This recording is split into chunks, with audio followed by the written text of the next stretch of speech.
मतदान के बाद आराम फरमा रहे भाजपा नेताओं की खुफिया रिपोर्ट ने नींद उड़ाकर रख दी है। खुफिया रिपोर्ट के मुताबिक सरकार के साथ प्रमुख विपक्षी दल के कई दिग्गज अपनी सीटों पर बुरी तरह फंसे हैं। इस बार मतदान प्रतिशत का बना रिकॉर्ड हर राजनीतिक दल को परेशान कर रहा है। कोई इसे एंटी इनकम्बेंसी का गुस्सा बता रहा है तो कोई चुनाव आयोग के जागरूकता अभियान का नतीजा। लेकिन ठंड के बावजूद दिग्गजों के माथे पर पसीना है। प्रदेश में बम्पर मतदान, सभी सियासी दलों के चेहरे पर मुस्कान, लेकिन सत्ताधारी दल डरा हुआ है। वजह खुफिया रिपोर्ट ने भाजपा को सत्ते में डाल दिया है। खंडूड़ी है जरूरी का नारा प्रदेश में खूब चला, मगर 5 साल तक सरकार के प्रति जो गुस्सा लोगों के भीतर बना वह दिलो दिमाग से नहीं निकल सका। खुफिया रिपोर्ट के मुताबिक सरकार के साथ प्रमुख विपक्षी दल के कई दिग्गज बुरी तरह फंसे हैं। इस बार मतदान प्रतिशत का बना रिकॉर्ड हर राजनीतिक दल को मथ रहा है। कोई इसे एंटी इनकम्बेंसी का गुस्सा बता रहा है तो कोई चुनाव आयोग के जागरूकता अभियान का नतीजा। तो वहीं कुछ तो ये भी कह रहे हैं कि युवाओं ने अपनी शक्ति का एहसास दिलाया है। वहीं तर्क ये भी लगाया जा रहा है कि प्रत्याशी संख्या अधिक होने से सभी ने मेहनत कर मतदाताओं को ज्यादा से ज्यादा संख्या में बूथों तक पहुंचाने का काम किया है। इन कयासों और तर्कों को खुफिया विभाग ने अपने नजरिए से देखा। जो रिपोर्ट बनी उससे सत्ताधारी दल के नेता सत्ते में हैं।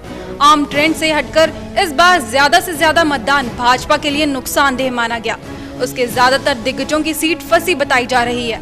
इसमें सबसे पहला नाम प्रदेश के मुख्यमंत्री भुवन चंद्र खंडूड़ी का है। उसके बाद पूर्व मुख्यमंत्री रमेश पोखरियाल निशंक और नगर विकास मंत्री मदन कौशिक। इन तीनों की सीट ही फंसी बताई जा रही है। लेकिन भाजपाइयों का मानना है कि खंडूड़ी है जरूरी का नारा पूरी तरह सफल रहा और जनता का रुझान भाजपा की ही तरफ है। पिछले बार की तुलना में लगभग 8% का इजाफा हुआ है विधानसभा क्षेत्र में। रायपुर विधानसभा में अगर एमपी इलेक्शन में और वर्तमान विधानसभा के चुनाव में देखें, और निश्चित रूप से ये भारतीय जनता पार्टी के पक्ष में गया है।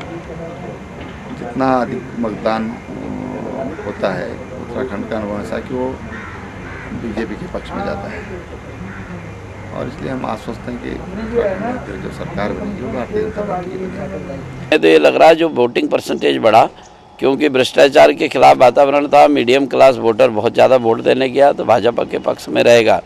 और दूसरा, खंडूड़ी जी दोबारा मुख्यमंत्री बनने चाहिए और खंडूड़ी है ज़रूरी, ये जो नारा था उसमें जितना ज़्यादा परसेंटेज होता है, जो हिट होने वाली चीज़ है उसको फ़ायदा होता है, और हिट होने वाली चीज़ इस समय खंडूड़ी थे।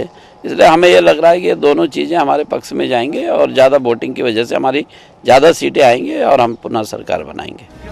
खुफिया रिपोर्ट से भाजपा जहां मुश्किलों में है तो वहीं कांग्रेस के दिग्गज नेताओं के चेहरों पर खुशी देखने को मिल रही है। उन्हें लगता है कि कांग्रेस को पूर्ण बहुमत मिलेगा और सरकार कांग्रेस की ही बनेगी। 2009 का जो माहौल था उससे अच्छी दिख रही। सरकार किसकी बनेगी? सरकार हम लोग की बनेगी, इसमें क्या शक है। कांग्रेस की सरकार बनेगी उत्तराखंड की जनता के साथ। जो एडहॉक चीफ मिनिस्टर नहीं देगी, परमानेंट चीफ मिनिस्टर देगी। अब वक्त ही बताए कि खुफिया रिपोर्ट के आंकड़े किस हद तक सही हैं। सौभाग्य मिथिला के लिए चैनल हेड जयपाल सिंह की रिपोर्ट।